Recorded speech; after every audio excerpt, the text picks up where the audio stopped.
இது ஃபர்ஸ்ட் மலேசியாவின் செய்திகள் உங்களுக்காக.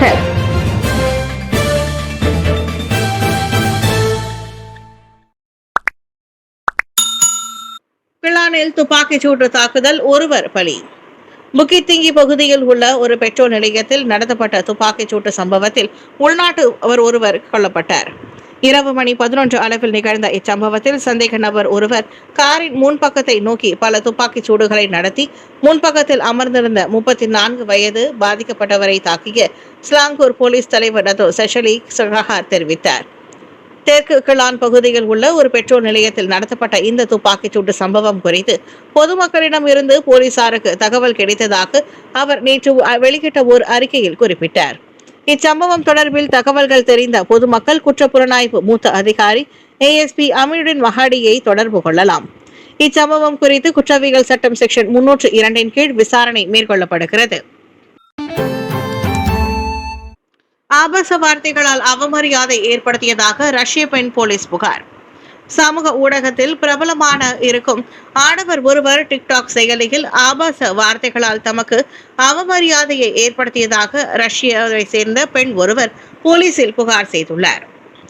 நாங்வாங்கி போலீஸ் நிலையத்தில் சம்பந்தப்பட்ட பெண்ணிடம் இருந்து புகார் கிடைத்ததை கோலாலம்பூர் போலீஸ் தலைவர் டத்தோ ஃபடில் மாஷூஸ் உறுதிப்படுத்தினார்.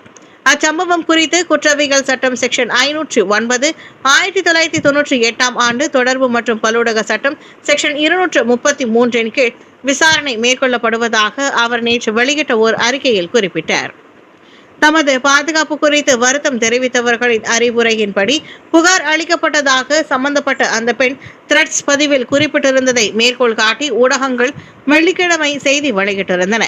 முன்னதாக ஹேசரன் ரிச் எம்பையர் என்ற கணக்கு மூலம் ஆடவர் ஒருவர் உணவகம் ஒன்றிலிருந்து சம்பந்தப்பட்ட பெண்ணை அவரின் அனுமதியின்றி பதிவு செய்ததோடு ஆபாச வார்த்தைகளை பயன்படுத்தி நேரலையாக பேசிய காணொலி பரவலாக பகிரப்பட்டது. பட்டவர்த்தில் மின்சார ரயில் விபத்து KTMP உறுதிப்படுத்தியது.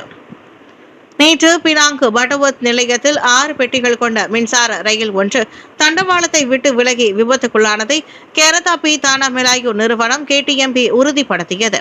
காலை மணி 6:01 அளவில் நிகழ்ந்த இந்த சம்பவத்தின் போது தினசரி சேவையில் ஈடுபட்டிருந்த அந்த ரயிலில் பயணிகள் இல்லை என்றும் காயம் அல்லது உயிரிழப்பு சம்பவங்கள் ஏதும் ஏற்படவில்லை என்றும் KTMP வெளியிட்ட ஓர் அறிக்கையின் வழி தெரிவித்தது.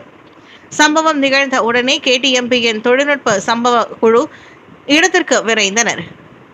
மேலும் இப்பகுதியில் பாதுகாப்பையும் ரயில் நிலையத்தின் செயல்பாடு சீராக உள்ளதையும் உறுதி செய்வதற்கு ரயில் பெட்டிகளை அகற்றும் பணி மேற்கொள்ளப்பட்டது. விபத்து ஏற்பட்டதற்கான காரணத்தை கண்டறிய மேல் விசாரணை மேற்கொள்ளப்பட்டு வருகிறது. மருந்துகளின் பக்க விளைவுகளை புகாரளிக்க சுகாதார அமைச்சு அழைப்பு.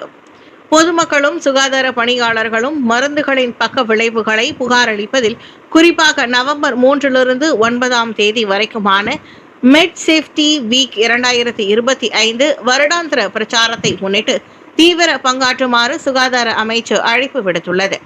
தேசிய மருந்தக சீரமைப்பு பிரிவு NPRA-வால் ஒருங்கிணைக்கப்பட்ட இந்த பிரச்சாரம் உலக சுகாதார நிறுவனம் WHO ஏற்பாட்டிலான உலகளாவிய முயற்சிகளின் ஒரு பகுதியாகும். இதில் 117 நாடுகளை சேர்ந்த 130 அமைப்புகள் பங்கேற்கின்றன. மருந்து பாதுகாப்பு என்பது மருத்துவர்கள், மருந்து உற்பத்தியாளர்கள் மற்றும் பயனீட்டாளர்கள் உட்பட அனைத்து தரப்பினரும் ஏற்க வேண்டிய கடப்பாடு என்ற செய்தியை வெளிப்படுத்தவே மருந்துகளை பாதுகாப்பானதாக நம் அனைவராலும் உதவ முடியும் என்ற கருப்பொருளும் தேர்ந்தெடுக்கப்பட்டதாக சுகாதார அமைச்சு அறிக்கை ஒன்றில் குறிப்பிட்டுள்ளது.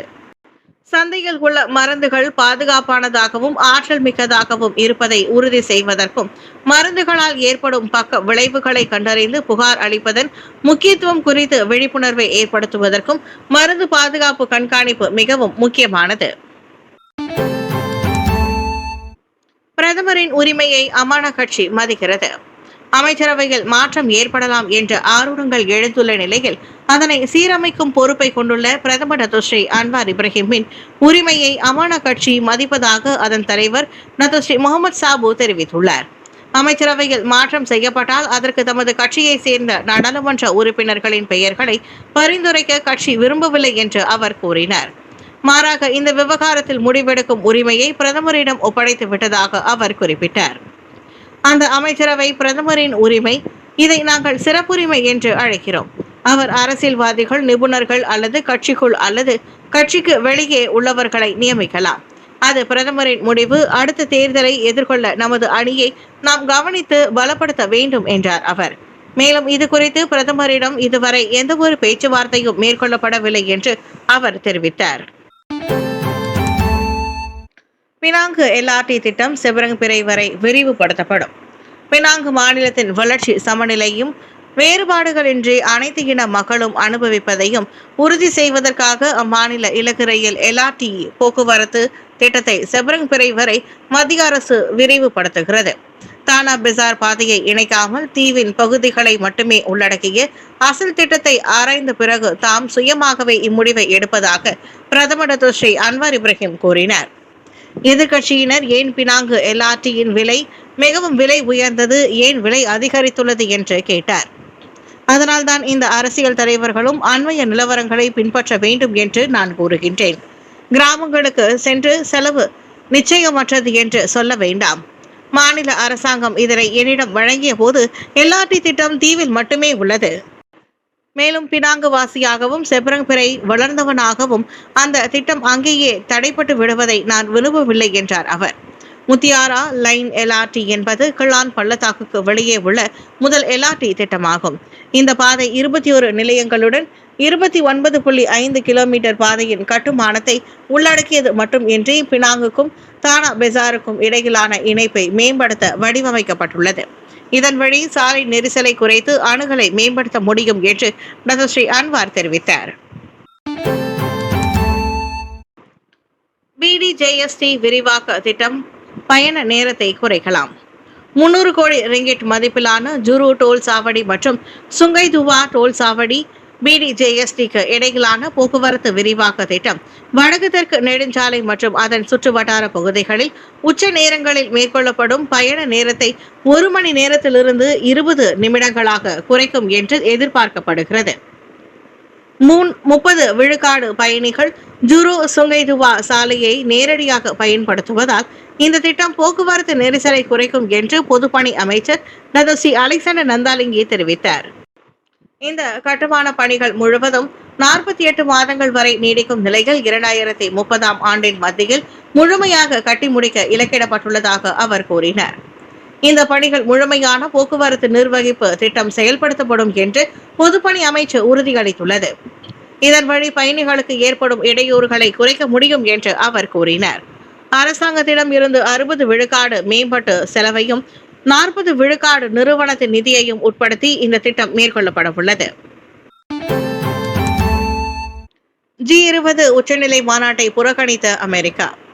இந்த மாத இறுதியில் தென்னாப்பிரிக்காவில் நடைபெறவுள்ள G20 உச்சநிலை மாநாட்டில் அமெரிக்க அரசாங்க அதிகாரிகள் கலந்து கொள்ள மாட்டார்கள் என்று அமெரிக்க அதிபர் டொனால்ட் ட்ரம்ப் தெரிவித்திருக்கிறார். அந்நாட்டில் வெள்ளையர்கள் படுகொலை செய்யப்படுவதாக குற்றச்சாட்டு எழுந்துள்ளதால் தாம் இம்முடிவை எடுத்திருப்பதாக அவர் தனது ட்ரூத் சோஷியல் சமூக தளத்தில் குறிப்பிட்டுள்ளார்.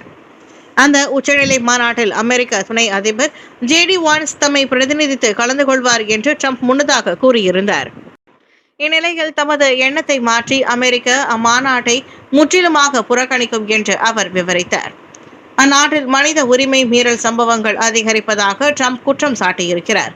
தென்னாப்பிரிக்காவில் நெதர்லாந்து, பிரான்ஸ், ஜெர்மனி குடியேறிகள் கொல்லப்படுவதால் அந்நாட்டில் G20 உச்சநிலை மாநாடு ஏற்பாடு செய்யப்பட்டிருப்பது மிகப்பெரிய அவமானம் என்று அவர் சாடியிருக்கிறார். அடுத்த ஆண்டு G20 உச்சநிலை மாநாட்டை தாம் அமெரிக்கா மயாமியில் நடத்த ஆவலாக இருப்பதாகவும் ட்ரம்ப் தனது பதிவில் குறிப்பிட்டிருக்கிறார். இவ்வாண்டுக்கான G20 உச்சநிலை மாநாடு நவம்பர் 22, 23ஆம் தேதிகளில் ஜோகன்பர்கில் நடைபெற உள்ளது.